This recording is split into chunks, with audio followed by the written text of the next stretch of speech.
What's up, everybody? It's Stephen A. Williams, president and founder of the creditrepairshop.com. In today's video, I want to discuss this straw man theory, this UCC code theory, the birth certificate as a bond theory, the social security number is an account theory.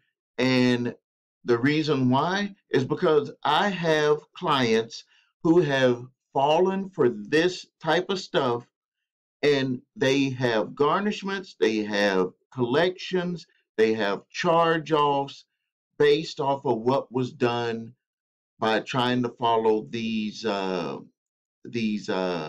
theories that people have placed out here about our accounts. There's this secret account in that the money was already paid for when you get a loan. I found this list of things, and I just want to run through them, and I'm gonna kind of elaborate on each. But this is becoming a huge, well, it's always been out there huge. But the thing is that I'm starting to get a lot of people who are suffering the consequences of trying this stuff.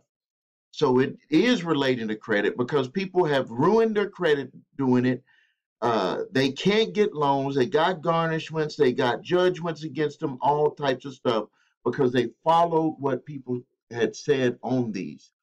And I'm going to tell you right up front, just in case you don't want to watch the whole video, to sum it all up right up front, the reason why a lot of this stuff goes by is because there were technicalities in certain court cases that were won.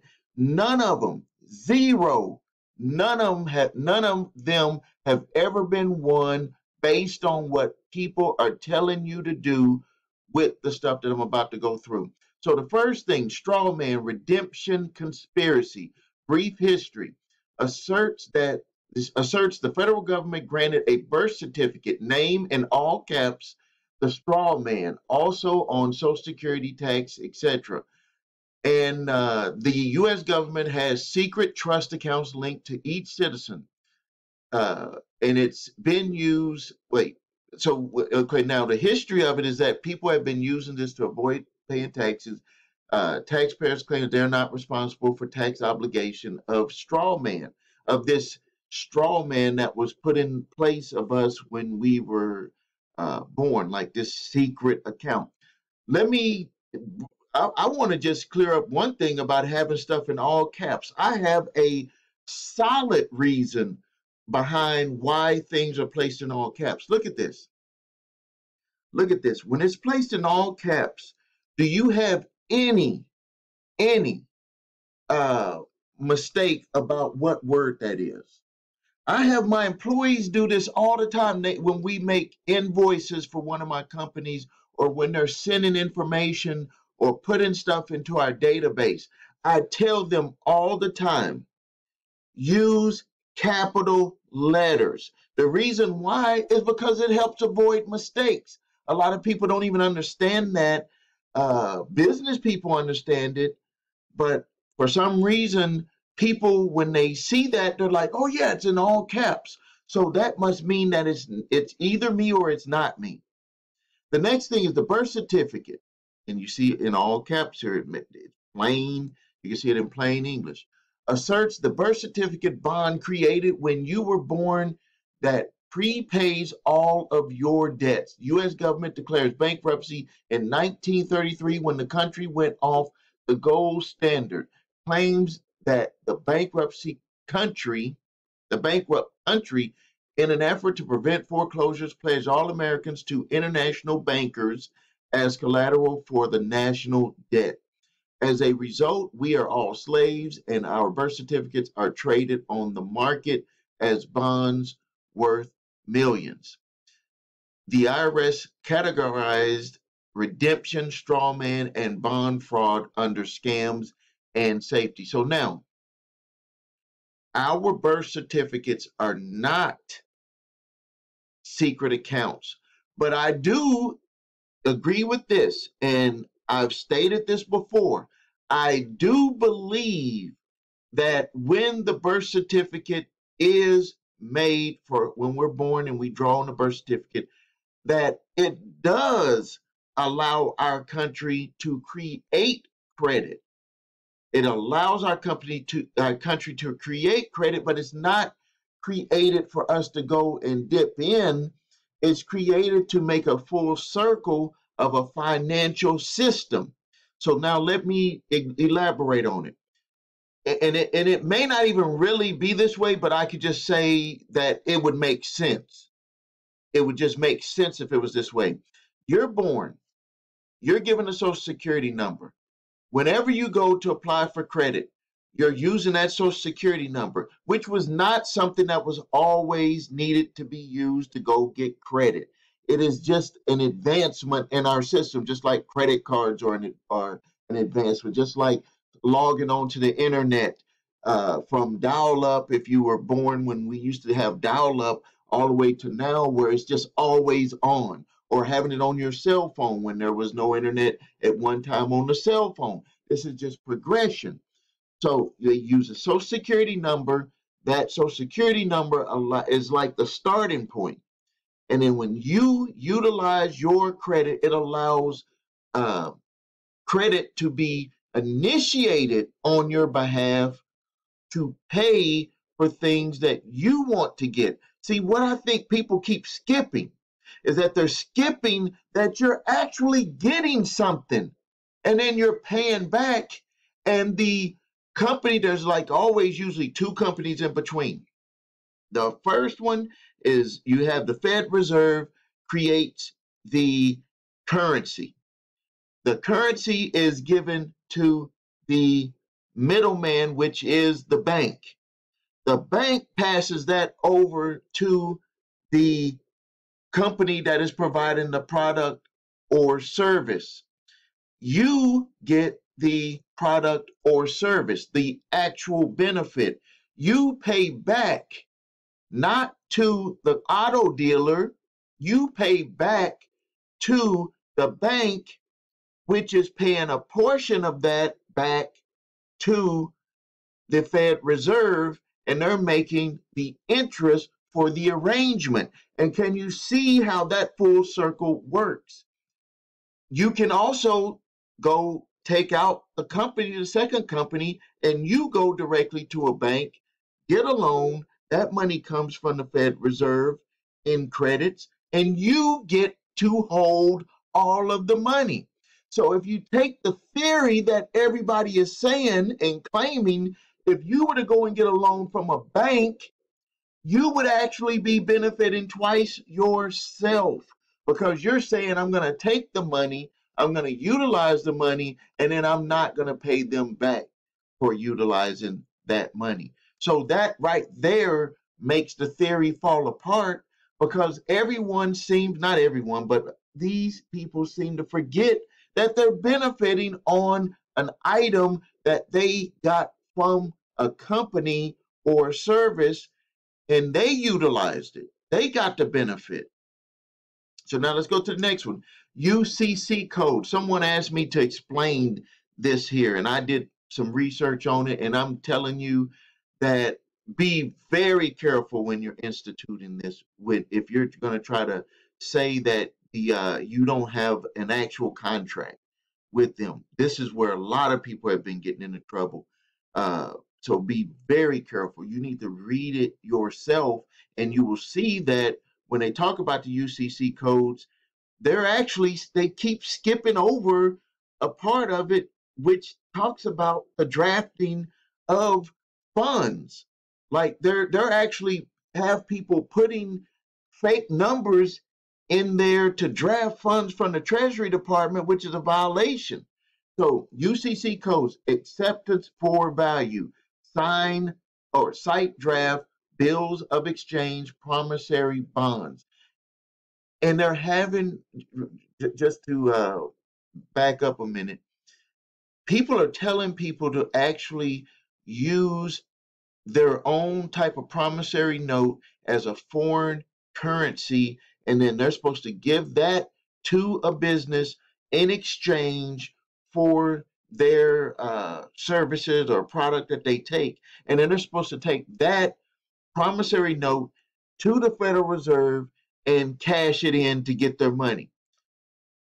what everybody keeps skipping, what everyone keeps skipping with this is that if you were to take a foreign currency, that foreign currency has a value. That foreign currency is backed up by a government, and then, or if it's not, it's going to be worthless, but it's backed up by government. And when you take that foreign currency and you give it to the Federal Reserve, and it states it in there, they're going to rate that return or that exchange on what the value of that money is in comparison to what the dollar is.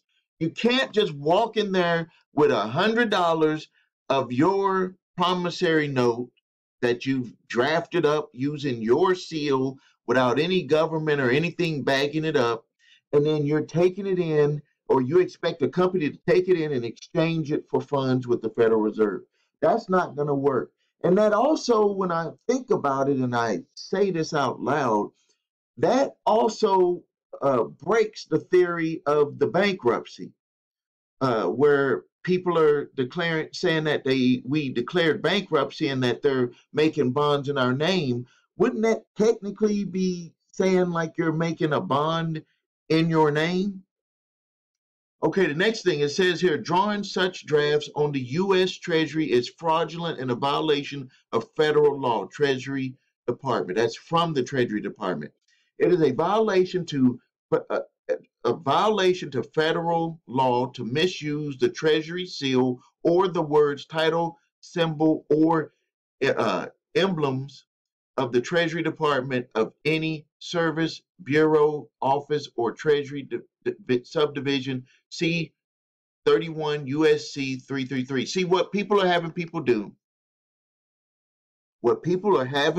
is they're using these seals, they're using these stamps, they're using stamps from the post office actually to make it like some guy had a video where he had you put the stamp on there.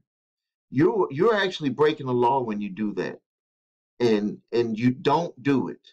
Don't do it. You're being told right here, using the Treasury seal or the words, titles, symbols, anything that is relative to making a company believe a certain act was actually the permission of the Treasury and not something that you came up with.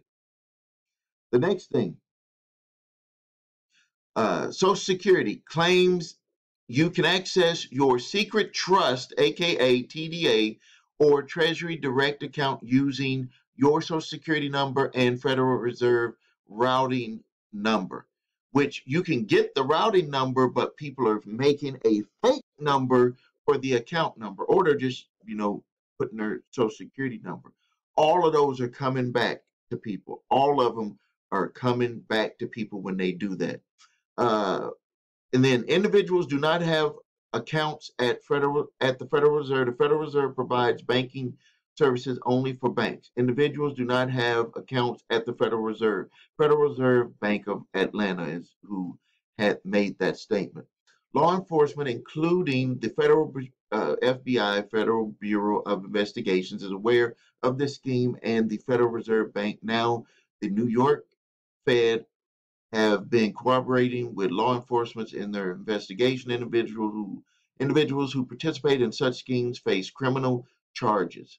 That was from the Federal Reserve Bank of New York. Possible outcomes: those who already tried these fraudulent forms of paying debt have already learned that it doesn't work. Federal Reserve does not hold individual accounts, so your payment will be reversed.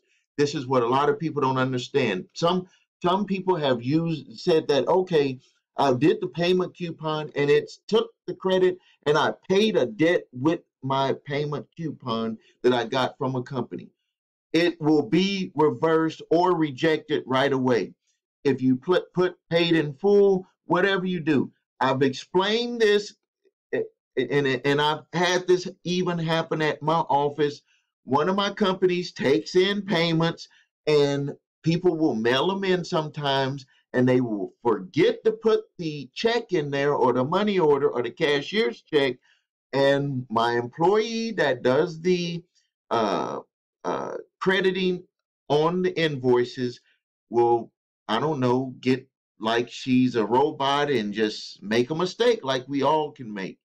And you can imagine if you're working in a company and you're getting payments and payments and payments, you're opening them up, putting the checks here, the cashier's checks there, putting the payment coupons there.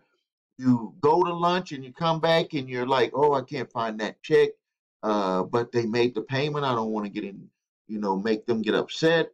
The company has a lot of money. They're not going to miss it. It's in here somewhere, and they just put that the payment was made. And then lo and behold, when the review process is done and they're cashing out uh, everything that was done for that day, or if it might take a month to come back or even 2 months to come back, they say the payment was not made and they reverse or they reject it and they request that you make payments, and you will also be subject to fees and all types of things because you actually didn't make a payment. They also state here that people who have believed that they had paid off something and they just stopped paying and they just went on their way were subject to wage garnishments or levies. The next thing you will see claims that have worked in common threads, and but no real long-term proof has ever been shown to my knowledge. That's what they were stating in here. In addition, you may find yourself slapped with hefty fees, fines, penalties under FBI investigation, arrest, or charged with a crime. And uh, it doesn't always happen, but some people do get charged with a crime. Mostly with this, I see a lot of people that are customers of mine that have tried this stuff. They ended up having to, pay stuff back, and it just ruined their credit. And we just had to, start with them, uh, fresh with trying to see what we can do to alleviate the situation. And what made it harder for us to repair their credit is that we wasn't only dealing with the companies. With a lot of these people, we were dealing with federal governmental agencies on things that we had to work out. I'm going to put links below this video, a whole bunch of links where you can go and read about this stuff yourself. Again, I want to be clear. I do believe that our Social Security number sets up some type of financial credits now, because it would be credits that would allow uh, funds to be created. I do believe that. I do believe that. What I don't believe is all of this other stuff, that it's some secret bank account and that everything that we've gotten is already paid for and that everyone is double dipping in payment coupons and all of that stuff. I don't believe in that stuff. That stuff is just going to get people in trouble. I invite the conversation. I invite the comments below. I know some people are going to be upset, but that's just the way it goes. I'm going to say it like it is because I'm actually dealing with clients that are having issues with this, that tried these schemes and it just didn't work out for them. Please, if you please subscribe to the channel, please like this video, please share it. Uh, Also, if you need help with your credit, please visit us at thecreditrepairshop.com. Watch the video, What Makes Us Different. I display my 8-point validation process, my 2-phase settlement process. If you need your credit reports and scores, go to the website your3scores.com. If you need my 3-pack of debt collector letters, response letters to stop debt collectors from coming after you, I have my cease and desist collection activities letter, my statute of limitations letter or time bar debt letter, and my debt validation letter. Thank you for your time. This is Stephen A. Williams, President and founder of thecreditrepairshop.com.